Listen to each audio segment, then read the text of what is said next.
안녕하세요. 구독하고 좋아요 부탁드립니다. 이번 영상에서는 기말고사 시험 범위 중에 과학에서 생명 파트를 끝장내겠습니다.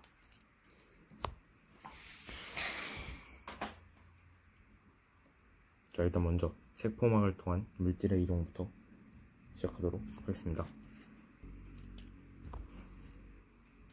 이게 그린 게 인지질 이중층인데요. 머리 부분은 친수성이고 꼬리는 소수성입니다. 그래서 안쪽에 있는 거예요. 이곳이 세포가 아니고 세포 바깥입니다. 이랬을 때 얘네들을 막단백질이라 부르고요.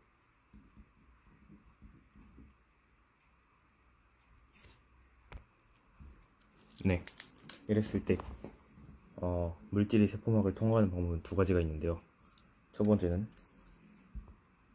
여기를 그냥 통과해버리는, 예를 들어 산소 같은 물질이 그냥 통과하는 이거를 단순낙산이라고 합니다. 그리고 이제 여기를 통해서 지나가는 이런 포도당 같은 물질들이 여기를 통해서 지나가는 이걸 촉진확산이라고 합니다.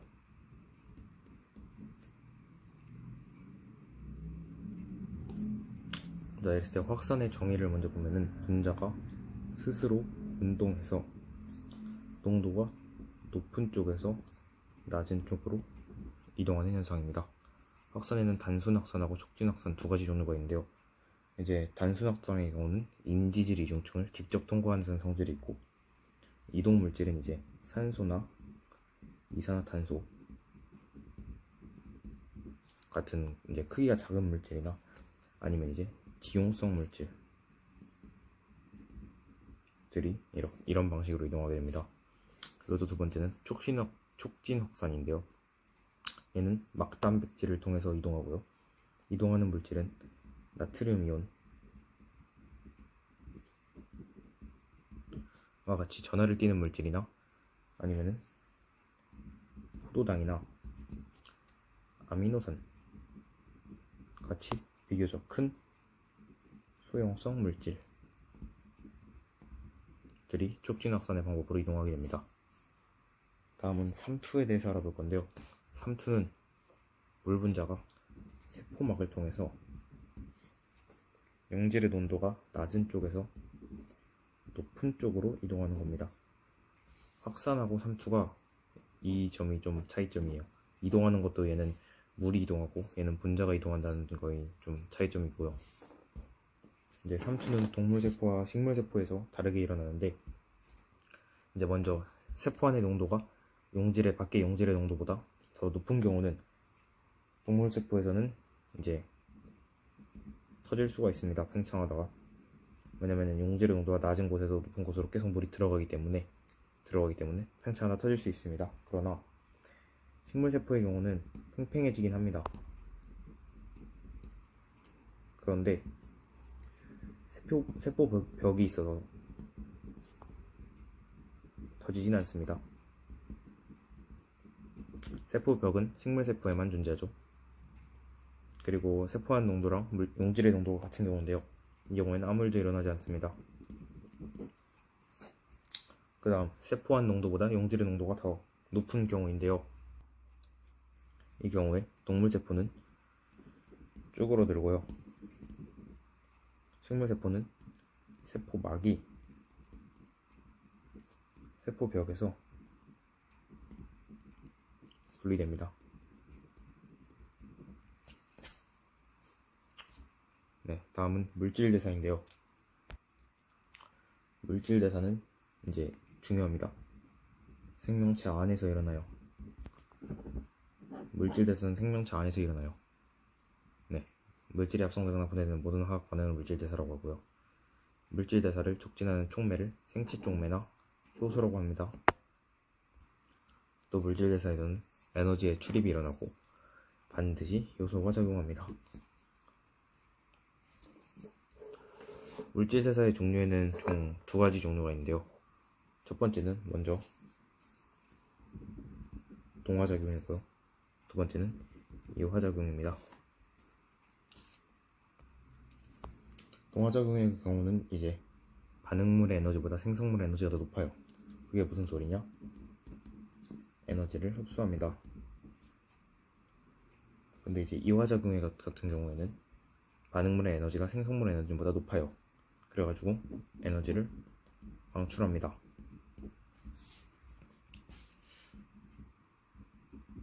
동화작용은 저분자의 물질을 고분자로 올리는 작업이고, 그 다음에 이화작용은 고분자의 물질을 저분자로 낮추는 작업이라 할 수 있습니다. 마찬가지로 둘 다 효소가 작용하고요. 동화작용의 경우는 이제 에너지를 흡수하고요, 에너지를 방출합니다.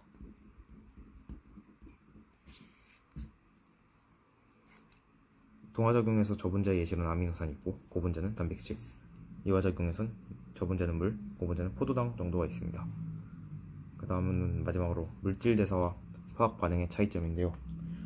먼저 물질대사 같은 경우는 생명체 내부에서 일어나고, 화학반응은 생명체 외부에서 일어나고, 물질대사는 이렇게 한 칸씩 이렇게 에너지를 방출한다는 그런 점인데, 이제 화학반응 같은 경우는 외부에서 일어나는데 연소라고 하죠. 얘는 한 방에 에너지를 방출해버립니다. 이 경우에는 효소가 필요하고요, 얘는 효소가 필요하지 않습니다. 반응 온도는 대략 37도 정도고 얘는 400도 정도에서 가능합니다. 이렇게 첫 장이 끝났고요. 이따가 영상 끝에 쪽에 한 번에 그 사진 찍은 거 보여드리도록 하겠습니다.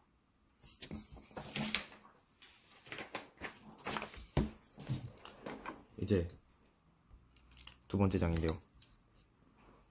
두 번째 장에서는 공부를 좀 하셨다면 이 그림에 익숙하셔야 돼요. 여기서 반응물과 이 최고점의 차이는 활성화 에너지고요,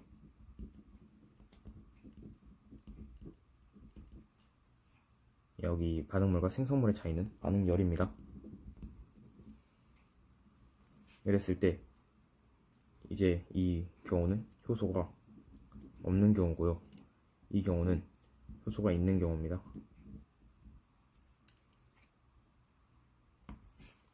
그리고 반응열은 효소의 유무와 관계없이 이만큼 일정합니다. 자, 다음은 효소에 대해서 알아볼 건데요. 먼저 효소는 주성분이 단백질이에요. 이게 무슨 뜻이냐? 열에 약해요. 근데 일정 온도가 돼야지 반응이 잘 됩니다. 그러니까 너무 강한 열이 필요가 없는 거죠. 효소의 첫 번째 특징으로는 효소의 재사용이 있습니다. 효소는 이제 화학 반응이 한번 하게 되면은 생성물하고 분리가 돼서 다시 반응 전하고 같은 상태가 됩니다. 두 번째 특성으로는 기질 특이성이라는 게 있어요. 이거는 한 종류의 효소가 특정한 기질에만 작용하는 성질인데요. 기질이 여기서 반응물이에요. 그림으로 한번 그려봤는데요. 효소가 있고 기질이 있습니다. 기질이 두 가지 종류가 있는데 얘는 안 돼요. 얘는 안 돼요. 왜 안 되냐면 입체 구조가 안 맞아요. 여기 안 들어가요. 근데 얘는 들어갑니다. 그래서 특정한 기질에만 반응한다고 하는 거예요. 작용한다고 하는 거예요. 그래서 얘가 이렇게 작용하게 됩니다. 이 상태를 효소, 기질, 복합체라고 합니다.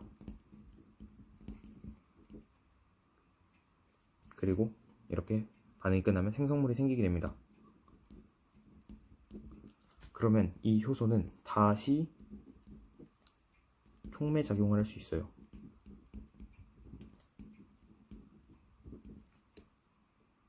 이렇게 되는 겁니다. 효소에 의한 생명활동의 종류에 대해서 소개를 해드릴 건데, 먼저 소화가 있습니다. 소화 중에서는 아밀레이스가 녹말 분해에 사용되는 효소고, 펩신은 단백질 분해에 사용됩니다. 또 이제 혈액의 응고라던가 아니면 광합성 같은 것들, 이것이 효소에 의한 생명활동들이고요. 효소의 종류와 예시에 대해서 보여드리자면, 먼저 카탈레이스라는 효소가 있습니다. 얘는 과산화수소를 물하고 산소로 분해해주는데 이 산소를 굉장히 중요하게 생각합니다. 카탈레이스랑 과산화수소를 이용한 실험에서 발생하는 기체에다가 막 꺼져가는 막 향을 갖다 대는데 그때 막 타오르기 때문에 산소가 굉장히 중요합니다. 그 다음에 요소, 합성, 효소라는 게 있어요. 얘는 암모니아랑 이산화탄소를 합쳐서 요소가 되게 도와준다. 그리고 알코올 분해 효소가 있어요. 얘는 알코올이 이산화탄소랑 물로 분해되도록 도와줍니다. 그리고 효소의 활성화에 영향을 주는 요인들이 있습니다. 첫 번째는 온도입니다. 너무 낮은 온도는 분자 운동이 느려져서 효소의 활성이 낮아지게 되고요. 지나치게 높은 온도는 또 효소가 열에 의해서 변성돼서 제 기능을 못하게 됩니다. 그러니까 대략 그림으로 그려보자면 약간 이런 느낌이죠. 최적 온도일 때가 제일 좋습니다. 네. 두 번째는 pH라는 건데요. 이거는 이제 산성 염기성을 표시하는 단위라고 보시면 되는데 14가 끝입니다. 그래서 7이 중성이고 그 아래는 산성, 그 위는 염기성인데 펩신 같은 경우는 이제 pH 2 정도에서 이제 그 최적 pH를 가지고 중성에서 아밀레이스, 침 속에 들어있는 아밀레이스가 최적 pH를 가지고 트립신은 8 정도에서 거듭니다. 세 번째로는 기질의 농도인데 기질의 농도가 그러니까 반응물의 농도가 증가하면 반응물의 양이 증가하면 반응 속도가 증가합니다. 이거는 근데 효소의 양이 충분하다고 가정했을 때 이렇게 되는 거예요. 그리고 만약에 효소의 양이 충분하지 않다면 얘네 둘이 포화 상태가 되면 그때부터는 반응 속도가 일정합니다. 그 다음에 효소의 농도인데 효소의 농도가 증가하면 역시나 반응 속도가 증가합니다. 이때도 마찬가지로 기질이 충분하다고 했을 때 증가하게 되는 겁니다. 이렇게 두 번째 페이지 끝났습니다.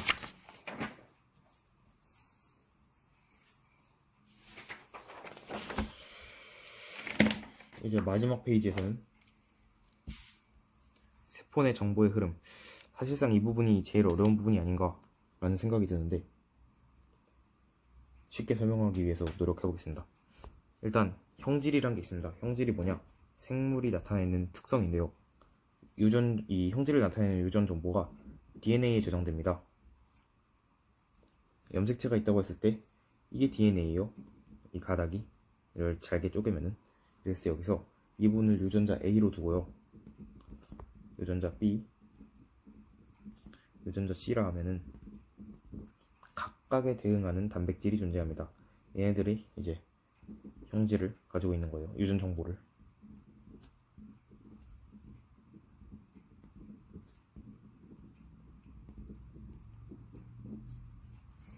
다음은 유전자 이상하고 유전 질환입니다.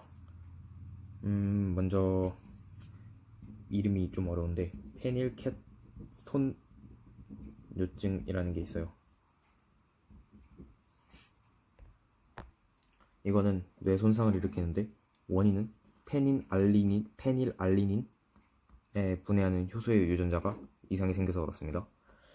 두 번째는 낫 모양, 적혈구, 빈혈증이 있어요. 이거의 증상은 그냥 빈혈이에요. 이름 그대로. 그리고 원인은 헤모글로빈 유전자에 이상이 있습니다. 그 다음 가장 중요한 생명 중심 원리 별표 5개 칠게요. 쉽게 설명하자면은 이게 핵이에요. 이게 핵이면은 이걸 핵을 이렇게 단면을 쪼개요.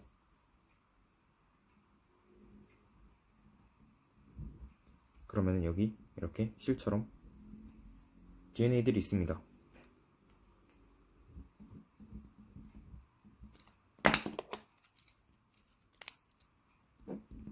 DNA고요. 이게 핵공이에요. 그랬을 때 대충 그려보자면 이게 리보솜입니다. 핵과 리보솜의 반응이라고, 그러니까 핵과 리보솜을 통해서 일어나는 단백질 합성 과정이라고 보면 돼요. 먼저 핵 내부하고 세포질에서 따로따로 예를 들 수 있는데, 먼저 핵 내부에서는 이런 과정을 통해서 일어나게 됩니다. 얘네 하나가 DNA예요. DNA는 이중 나선을 구조를 띠고 있고 서로 상부적으로 결합을 하죠. 이랬을 때 이 전사라는 과정을 합니다. 전사 과정이요. 전사라는 과정이 일어나는데, 여기서 전사해서 DNA에서 한 가닥을 전사해서 RNA가 되게 되는데, 전사에 이용되는 가닥을 주형 가닥이라고 하게 됩니다. 여기서 제가 임의로 정한 주형 가닥은 TCT-GCA예요. 그래서 여기에 대응하는 가닥이 이렇게 있는데, 여기서 중요한 거는 이 DNA가 RNA로 전사하는 과정에서 이제 아데닌은 유라실이 되고, 타이민은 아데닌이 되고, 그 다음에 구아닌은 사이토신이 되고, 사이토신은 구아닌이 된다. 이거가 굉장히 중요합니다. 이걸 이용해서 여기에 대응하는 거, 여기에 대응하는 거, 여기에 대응하는 거, 여기에 대응하는 거, 여기에 대응하는 거, 여기에 대응하는 걸 하면 여기는 유라실이 들어가게 됩니다. 그래서 이렇게 전사 과정을 마친 RNA가 핵공을 통해서 빠져나가게 돼요. 세포질로 빠져나가게 돼요. 그럼 이제 리보솜에 가게 되는데, 이 RNA가 리보솜에 들어가게 되면은 얘하고 맞는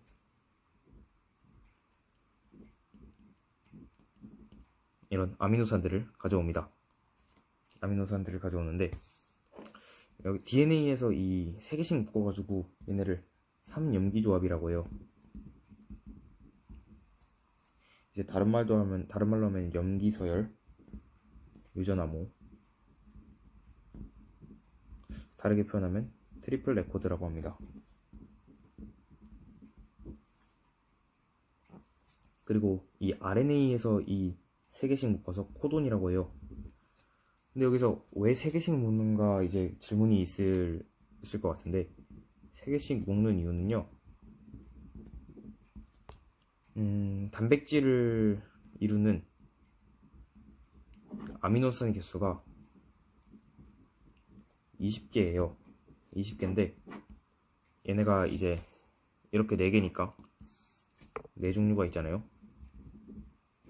얘네가 2개씩 묶이게 되면 가능한 조합은 4의 제곱이에요. 그럼 16이죠. 근데 16으로는 20이 될 수가 없어요. 그래서 이거를 세제곱으로 만들어서 64개의 조합을 끌어내면은 아미노산 20개를 충분히 만들 수 있습니다. 그래서 3개씩 묶는 겁니다. 자, 이렇게 아미노산을 가져오는 과정을 번역 과정이라고 하고요. 이 과정을 통해서 이렇게 아미노산들이 단위로 묶이게 되는데, 얘네들이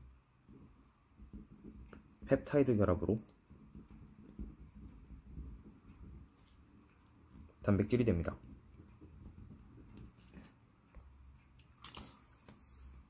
네, 이게 끝이에요. 여기까지가 생명 파트의 시험범위였고요. 나중에 나머지 파트들도 올릴 수 있도록 노력을 해보겠습니다. 그러면 공부 열심히 하세요.